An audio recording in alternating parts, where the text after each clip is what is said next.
started off, I was just really angry at myself. Well, when I first started self-harming, I just thought it was just a way of coping with things. It releases. I use it as a release sort of thing. It's like when I feel like all that I can't deal with, even if it is just for a few minutes, 10 minutes tops, you know what I mean? It's just amazing how you can just do it, and I just love the release of it all, and it helps, and it's like, or it helps as a punishment as well. I like the whole, sometimes I use it as a punishment. And then I just thought, I can't do this anymore, so I just thought, I need to get some help before things get any worse. If you do self-harm, it's just need to think about what you've got. But in a way, it's just people deal with it in different ways.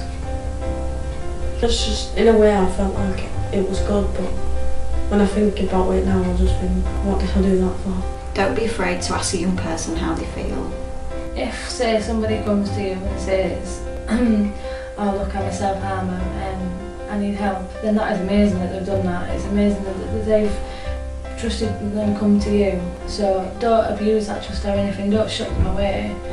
Talk to them. I've learned that you don't need to be scared by it, and even if you don't understand it, it's really important to ask the young person, you know, how they're feeling, and spend time chatting to them. And it doesn't matter if you don't understand it, you'll learn to understand it. Self-harm isn't attention seeking. Your mind can only focus on one type of pain, so if you hurt yourself on the outside, that you don't think about what's happening on the inside. Self-harm can affect anyone, not just women. You don't have to ask them 100 questions and all that, and ask them how they're feeling and that, because believe it, they don't like it.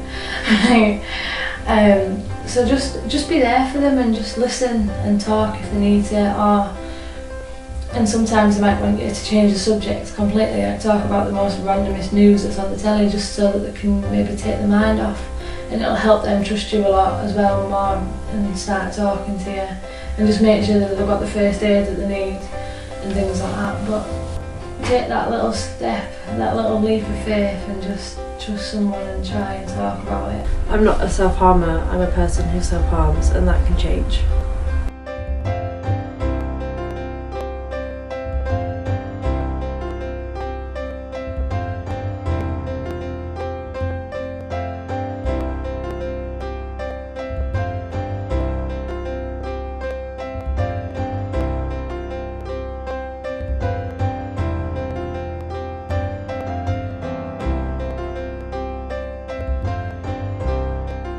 You may not think that you're the best person to help me, but you are. If you ask me what I need and you listen when I tell you, we can work together and this can get better.